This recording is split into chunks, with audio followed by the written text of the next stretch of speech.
Hi everyone, and welcome to the Ninja Chickens podcast about knitting and fibery things and natural dyeing and fun on our little homestead. Thank you for joining me today. It is Sunday afternoon. I usually record on Mondays, but I know I had something to do tomorrow. Sorry, Merlin says hi. I have something to do tomorrow, so I wanted to get to you today so I could say hello and show you what I've been up to these last few weeks. It's been really busy with lots of good things, so I have a lot to show you and chat about. I'm sitting outside again. It was actually about 32 degrees this morning, Fahrenheit, or 0 Celsius. And I thought, there's no way I can record outside, but it's warmed up a little bit, and I'm in my woolies, so that helps. And then in a couple of days, it's supposed to be like almost 80 degrees, I think 25 Celsius, 26 Celsius. You never know this time of year. I'm coming to you from just outside of Asheville, North Carolina, and in these mountains, it seems like in April, we could get anything from 80 degrees and hot and sunny to snow by, a foot.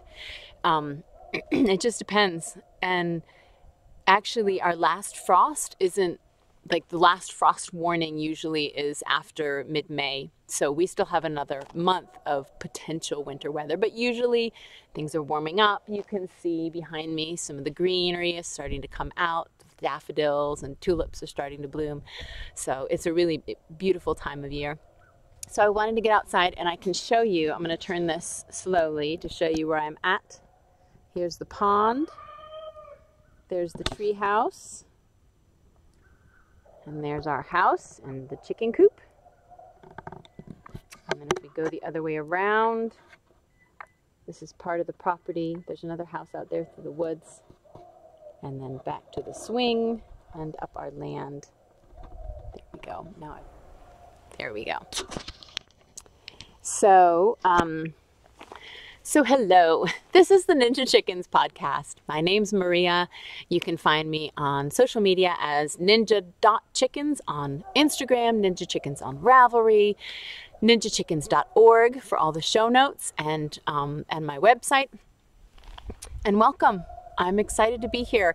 It might be all the chocolate I had this morning that's making me super, super excited to be here, but I am excited to be here with you. There's a local company that makes chocolate that I really, really like, and it's raw chocolate. It has lots of herbs and raw goodies in it. Santoshi, I think it's called. And oh my gosh, it's so good. So I had a little too much of that this morning. All right, let's start with finished objects. I am wearing it.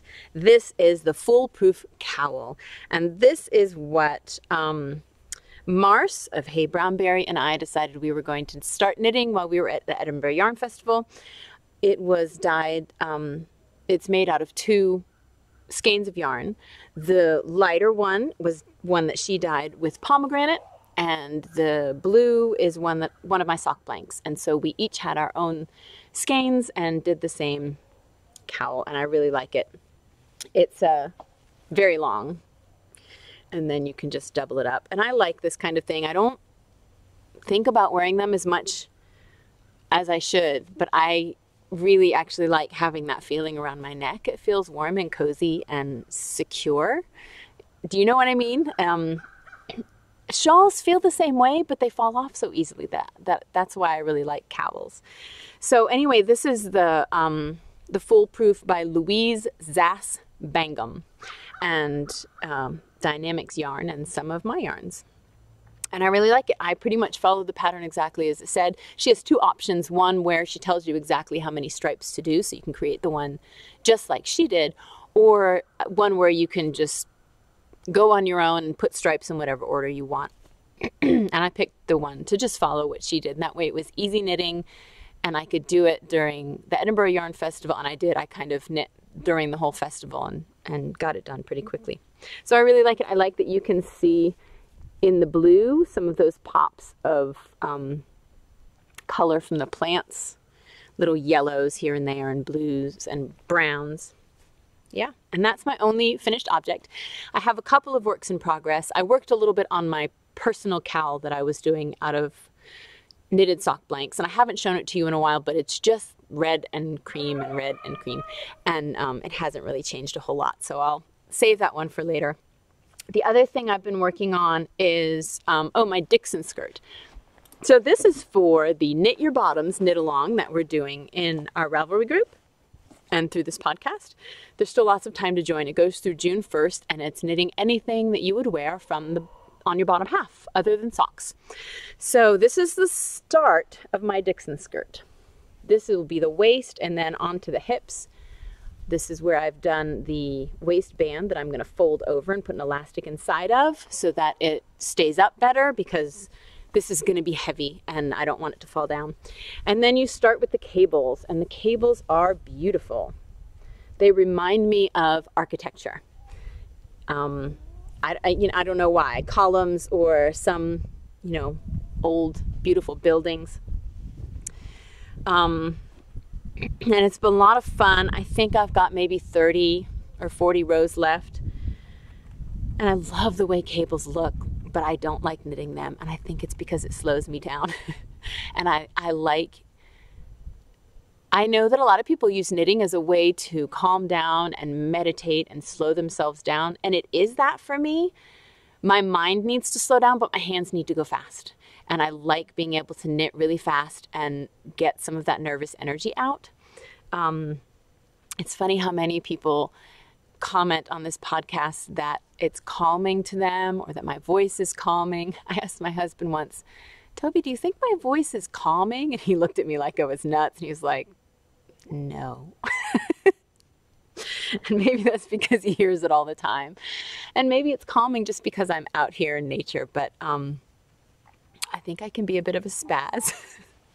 So knitting helps me get out some of that energy. So having to focus on using the cable needle and, stopping and going and stopping and going is hard for me. And though I love the look of cables and I would love to have an all over cable knitted sweater, it would drive me nuts to knit something like that. So this has been a test of my patience. It's not a ton of cables by any means. It's just more than I'm used to. So I'm excited to be done. I'm excited to wear it. I'm hoping that I'll be done in time to actually wear it in this weather, because it's getting warm quickly and this is going to be a warm skirt to wear. So that is the Dixon Skirt by Nora Gone, and I'm using some old fern fiber yarn, which I like it. And that might be part of the problem too, is it's a hefty yarn, and so doing cables with a hefty yarn feels somewhat cumbersome.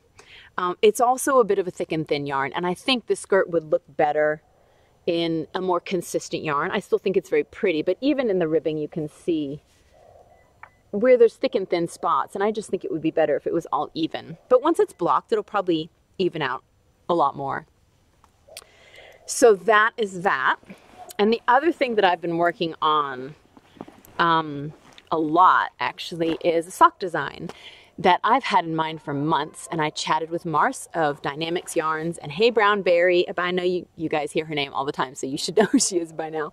I chatted with her about it when we were down there visiting in Florida in January, and asked if she would be interested in providing yarn support for that. And thankfully she was very excited about it. So we have been looking for the perfect yarn. She sent me some just to start working on the pattern. And here is the foot. I just turned the heel, and it's going to be a heel flap. And now I'm working on the cuff. And I'm really excited about it. I think it's looking really cool. It's going to be a fun design. She's going to work on some kits to have available for different colors, and even for the test knitters, I think she's going to work on some kits.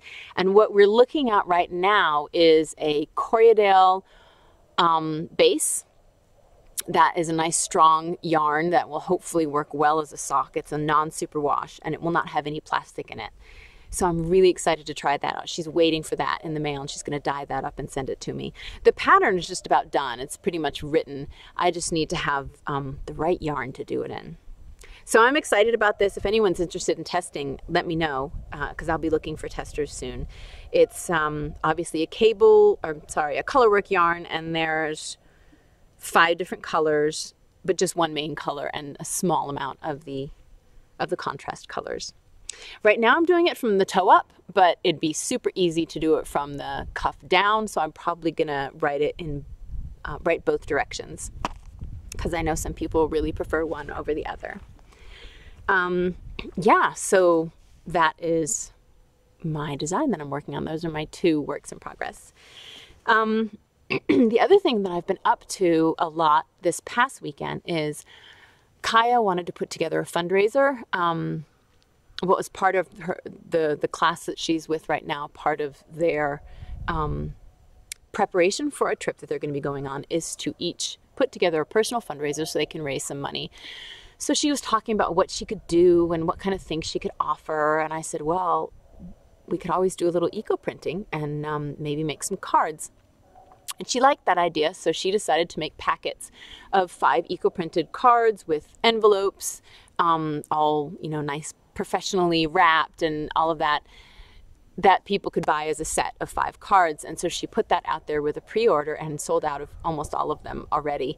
And she hasn't even finished making them. So last weekend we spent a bunch of time printing on, it's a cotton paper, like a really sturdy white watercolor paper.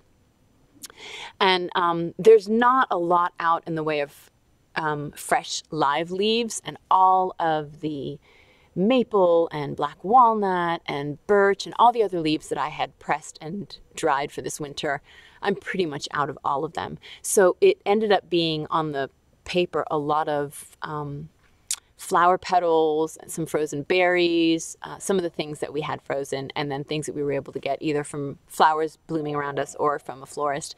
And they turned out really pretty. The one thing that she really wanted to do was smash blueberries.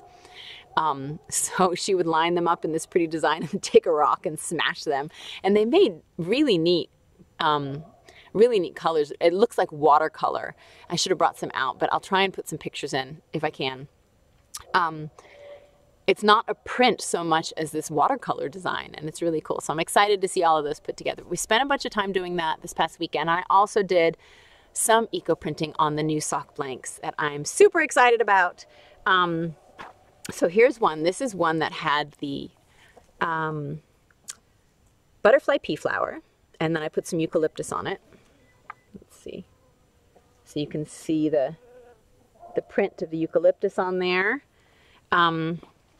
And this was another one, darker butterfly pea flower with eucalyptus. This one I took some, let's see, this had some dried black walnut leaves and some frozen goldenrod that I harvested last fall. So they printed up really well. There was no problem at all with these versus the other blanks I've been using. These are the ones that are the eco-processed wool. So it's organic wool and then processed with a more sustainable process of superwashing. And they did a great job. So I'm excited about that. And then, but like I said, I didn't have a whole lot of plant material left over from this winter, so I used a lot of what was available, and there was a lot of flower petals. So this is actually rose petals, deep red rose petals, and when you can see kind of the outline of the petals, when the dark red roses are steamed, they turn a translucent pink, and what's left, what's soaked into the cloth or the yarn, is their blues and purples, which I thought was super cool. So this is rose petals. Not what you would expect. But this will make like a speckled yarn. You know, you can get like indie dyed speckled yarn from eco printing. So I think that one's really cool. There's a bunch more. I am having a release of some of these, and I think what's left of my superwash yarns, I believe it's Wednesday, April 25th. I'll write it down below to make sure I've got that right. And I've also got it in the Etsy store. I think it's 5 p.m. Eastern Standard Time on the 25th. So that'll be the first release of those eco-processed yarns, and I think they're going to be really cool. And speaking of those, I just want to make sure I covered when. Yes, April 25th at 5 p.m. I wrote it down. Smart me. Speaking of the eco-processed, I have been really wanting to make what's called the sock arms sweater. I didn't write down who that's by, but I'll put it on here. And, oh, there's a honeybee next to me. He's saying hello. Oh, he flew away. They're out and about now that there's flowers. So the sock arm sweater, it is a sweater using self-striping sock yarn for the arms and then a solid color for the body. And it's kind of another way to be able to use those self-striping skeins of yarn. And I thought that's a really cool idea, but I wanted to use some of the new sock blanks that I have. So I chose this. This is some of the butterfly pea flower dyed stuff that I showed last time, in kind of a gray purple. And that's going to be the color of the body. And then these are going to be the colors of the arms. So the bottom one is marigolds that were frozen. I had them in the freezer. This is one of the eco-printed. It's another butterfly pea flower, and it has rose petals. And look at how they turned out purple or pink on this one. With the butterfly pea flower as the background, they didn't go as purple. So this has rose petals and stock flower, and that's what made those little purple splotches. So that'll be one of the stripes. And then I've got this one, which is Saxon indigo dyed. Some of them have eco printing and some don't. And then this one, which has cochineal, birch, butterfly pea flower, and a little bit of madder root. And then this one, which is another one that's butterfly pea flower dyed. So when all 5 of those are put together, I'm not sure what order I'll put the stripes in, but some of them will have pops of color and some of them won't. And I think that will help to not mute, but lessen the crazy of striped arms. That way a couple will have some speckles and the rest will be more solid colors. But I think those are going to be really pretty together. And I wanted to show them to you before I cast this on. And I haven't cast on my bloomers yet for the Knit Your Bottoms Knit Along. So I felt like I had a lot of, though I only showed 2 works in progress, I have a lot sitting around. Well, a lot for me is 4 or 5. So I want to wrap some of that up before I cast something on, and I'm really excited about casting this on. So hopefully I can finish up the skirt soon, and then I can get this on my needles. I will probably wind this out into a skein and soak it, all of these, to get some of the crimp out. Some people really like pulling directly from the sock blank, and I like doing that because it's convenient. Like, it's easy to throw this in a bag and not worry about it getting knotted or getting caught on things, but it leaves that little bit of crimp from where it's been knitted, and that shows up in your knitting a little bit, though it blocks out just fine. I like the way it looks when I've knit it and I don't have that crimp. So I will soak these first, unknit them, skein them up, and then soak them first before I cast on. What else? There's so much else to talk to you guys about. Oh, so one thing that happened a week ago today is that 6-Bit Storybooks finally came out with its last issue, issue number 4, called Reclaim. And that was a labor of love by some amazing women in the knitting community to put together some beautiful patterns, some beautiful stories, and fabulous photography. If you haven't seen it yet, you can go to 6-Bit Storybooks online. If you Google it, you will find their website. I don't believe the website has been updated yet with the newest issue, but you'll see some of the past issues if you want to see what the photography is like or some of the past patterns. But it is available on Ravelry. And if you look up number 6 bits storybooks, I'll put it below. Reclaim, that's the newest issue. You can find it on Ravelry as well as the individual patterns if you want those. And in there I have a story about helping out with a Navajo churro shearing locally with a friend who has a flock of sheep. She got them, this first flock, very soon after she moved here, and they were in need of some love, and the shearer was not available. And so we did it ourselves, and it was an amazing process. I talked about this before, probably in one of my first few episodes. but the story's in there and it's a really good story. And then I have two patterns, but one pattern has two options. The first, and you'll have to excuse some of these are not in the best shape because they have been worn to death. The hat pattern that I made is called Purpose, and it was based on a compass rose. And if you're familiar with a compass, the rose is basically what it looks like, the face of it, where it shows the directions and the minutes, and it usually looks kind of like that, right? So there's the center, and then you've got where the arrows point to. So I wanted to make a colorwork hat that had that on it. It made me think of the Golden Compass and some of the other magical books that talk about these compasses that help direct you and on your magical journey. So this has long been one of my husband's favorite hats, and he has worn it to death. So I knit this out of some extra yarn that I had from Mrs. Babs, and that was part of the appeal, is that you use just enough that you can use.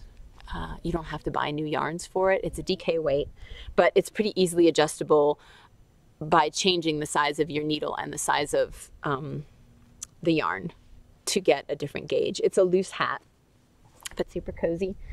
And there it is. This is the Purpose hat, and that is available on Ravelry now through 6-bit storybooks or just individually from me. And then the other thing I knit was inspired by a rainstorm that we had a few summers ago, and it is called my Delight Shawl. And I originally called it puddle jumping because that's what it reminded me of. After my kids and I played really late one night out in the rain, it had been super dry for many weeks, and we were all feeling parched in the heat of the summer. And it was one summer night where my husband wasn't there, and I just wanted everybody to go to bed.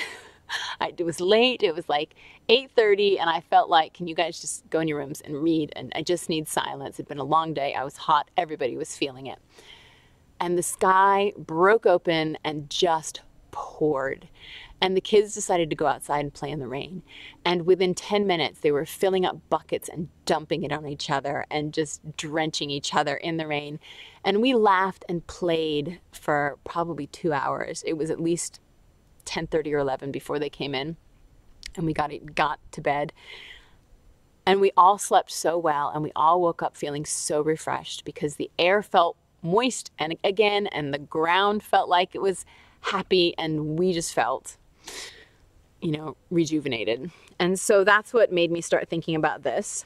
This is called Delight, and it's a shawl in 3 stages. This one's in DK, and then I have another one fingering weight. And again, these are in Mrs. Babs. The first part you can see is has some slip stitches that is supposed to look like the falling of rain. And then the second part works towards some waves and then another type of wave. All of these are achieved through slip stitches. So it's a really fun pattern. It's not a hard pattern because it's just when you slip and how you knit those slip stitches. And I really like it. This is the smaller version in DK weight, and it's kind of like a shoulder wrap. And then the larger version, which I decided to do in 2 solid colors, is a large shawl. And you still have slip stitches. You can kind of see them in there if it'll focus. But it's much more subtle. And then you've got the waves on the bottom. And this one's been worn a lot too, so I need to depill it a little bit. But this one's super, super soft. I'll have all the details in my, they're all on the Ravelry page, of course. This one's called Delight, and the other one's called Purpose. They're all available through Ravelry for purchase individually or through 6-Bits Storybooks Reclaim, and all the information is on those pages. So yeah, I'm excited about these. It's been a long time since these ideas were born in my head, and so it's nice to see them out and about in the world, and I'm excited to see people. Oh, I like that. That looks good. I'm excited to see people knitting those. So, because of this, I wanted to have a giveaway. It's going to be a 6 bits giveaway, and all I ask is that you leave a comment in the YouTube channel below and that you be a subscriber to the YouTube channel.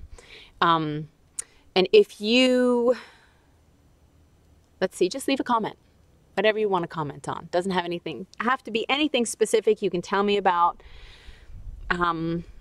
your favorite pattern recently. You can tell me about, I don't know, whatever you want to talk about. Just say hi and be a subscriber, because I would like to give back to those of you who have been part of this podcast.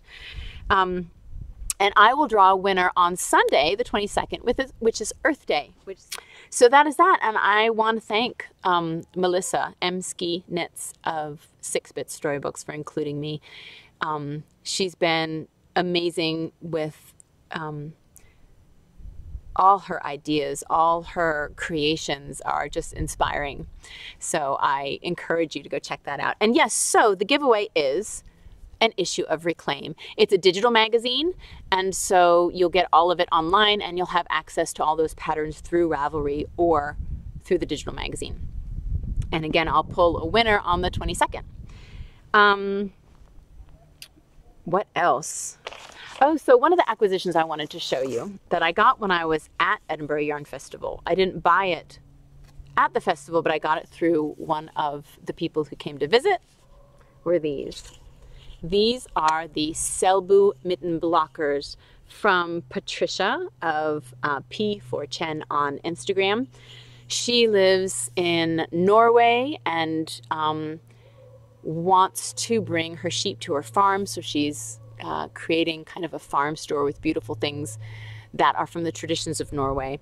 And I believe her sheep, they're Grå Trondersau, I believe. And they are being kept somewhere else right now, but she wants to bring them to her farm. I think I'm correct in that. And so this is one of the things she's doing: sock blockers and mitten blockers and Selbu pins. And these are made from trees on her property that are then milled locally, and then she has them cut and she, burns them and uses a beeswax varnish to oil them, and it's all 100% locally handcrafted. So I just think they're beautiful. And it's got that traditional Selbu mitten star.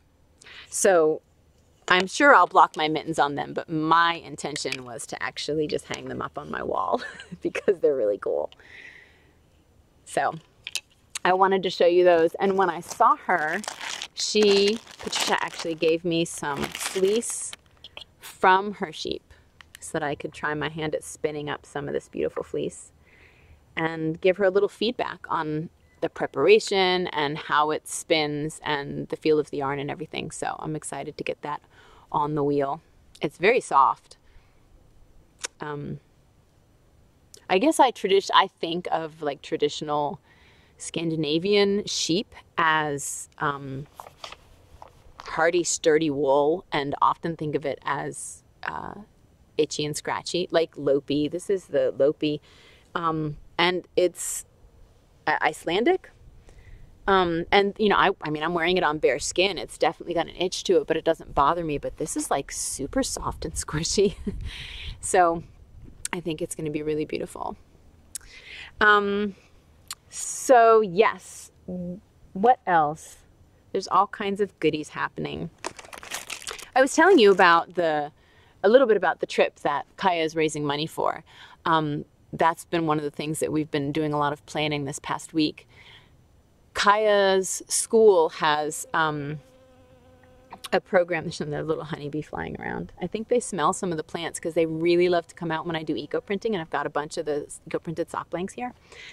But anyway, she goes to a school right now that she's going to part-time. It's a newer high school, and she goes 4 days a week, but doesn't take all the classes. She and I are doing our science class together, and we do some other things together. But one of the things that they're doing at the school is something called Global Village, and they're learning about cultures in different places.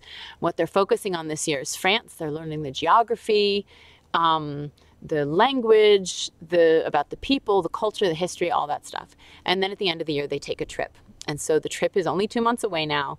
In June, she's going to be leaving, and I get to go with her. I'm She asked me to come but not be a chaperone. So I'll be there, but not necessarily doing everything they do, which is totally fine with me because mid-June is when the lavender finally starts blooming in Provence. And that has been a lifetime goal of mine, to get over there and see the lavender fields. And I'm finally going to get to do it. And I said, Kaya, I will stick my head in the lavender fields the whole time you're there. I don't care. If you need me, call me. Otherwise, I'll be in the lavender fields. Lavender distilleries, the lavender stores, anything I can do with lavender. That's one of the first herbs I ever got to know, one of the first essential oils I ever started using. So I'm excited about that. But yeah, so she and I are going to be going over in early June, and then we're already over there. And my thought was it would really make sense, because Toby and I have talked for years about taking trips around the world to show the kids what other places are like, what other cultures are like, other languages, other people, other environments. And we've really not done it anywhere near as much as we'd like to. Leaf's never been out of the country. Kaya went to, the Caribbean when she was 10 months old, and she's been to the UK. And it's just not, it's not what we were wanting. And we keep thinking, oh, it's so expensive, or it's so hard to do, or whatever. And my thought is, we're already there. My husband and Leaf should fly on over there and join us, and we should explore some. So they're going to do that. At the end of the school trip, Toby and Leaf are going to join us. We're going to go over to Rome, and we're going to set up camp from Rome and explore Italy some. That's where half of my family is from. Not Rome, but, Italy. And we're definitely going to go to either Pompeii or Herculaneum, which Kaya did a report on, big project on in school this year. So that would be really cool for her to see. She'll celebrate her 15th birthday there, and we'll get to really explore, because we figure, it's kind of a trip of a lifetime thing. We're already over there. They should join us. We should take some time and learn a bit about the people in the area and everything. So I'm excited. So I know some Spanish. I'm trying to freshen up on the little bit of Italian that I know and learn a little more. Kaya will hopefully be our French interpreter. So I'm really excited about that. So hopefully I'll get to podcast from over there and show you guys some of what we do in that area. Hopefully I can get to some yarn stores. If you know of good yarn stores near Marseille or in Rome, let me know, because I want to hit up a few of those, especially ones that have local yarns. That would be really cool. And the last thing I wanted to talk to you guys about, well, there's two things. One is that I'm having a giveaway on Instagram. It was just a kind of a spur of the moment thing yesterday. I have some gorgeous yarn that has been dyed in the Giants in the Clouds color, book colorway by Yarn Experiments, Monica of Yarn Experiments. I just opened up the last box of books that I'd ordered, because you guys have been so amazing and they're selling well. So I'm digging into my last box. I can get more, but it's kind of cool to know that the ones that I've ordered are going. And I thought, wouldn't it be nice to do a giveaway of the book, the yarn, and the hat pattern, my Hearth and Snow, that yarn was developed for also. So if you want to, that's on there through Friday the 13th. And you just have to leave a comment, and that's on my Instagram feed. And then I want to do another giveaway because I have lots of awesome stuff for you guys. And after chatting with you about the Edinburgh Yarn Festival last week, I thought, how nice would it be to give a little something away to those of you who have not gone. So this giveaway is open to those of you who did not go to the Edinburgh Yarn Festival this year. And there'll be a thread in my Ravelry group. So one giveaway is down below in the YouTube comments. That's for 6 bits and the patterns. Another one is going on Instagram, and this one will be going on through Ravelry. And it starts with one of the bags that they had there at Edinburgh Yarn Festival. It is a hat, but you can use the pattern and embroidery to enhance your hat. And then inside, I have a lotion bar from Mole View Yarn. This is bergamot and black pepper.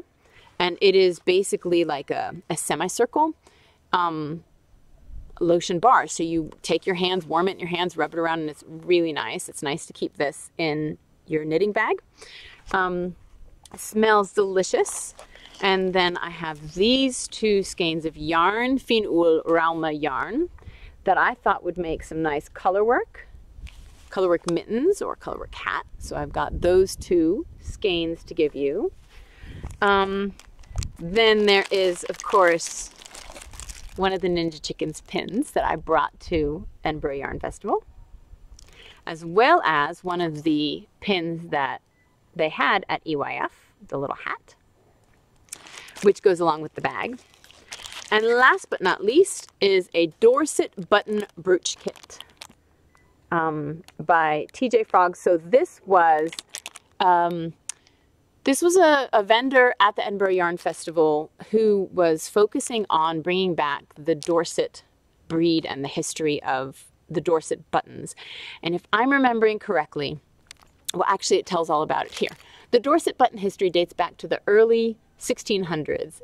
It supported many small rural villages and towns in Dorset. More than 30 different Dorset buttons adorned dresses and waistcoats, and buttons were initially made from a ring or a disc shape of sheep's horn, covered in linen and overworked with an embroidery design, with the high top, the first technique. So that must be, I'm not sure what that is. Later, a ring of wire formed the button base, with a cross wheel being the last and most popular design. So I think the high top is a type of design. The buttons for sale were mounted on different colored cards according to their quality. Their superior quality on pink cards, standard on blue, and seconds on yellow. So when button making machines came about, these handmade buttons, the need for that and the desire just plummeted.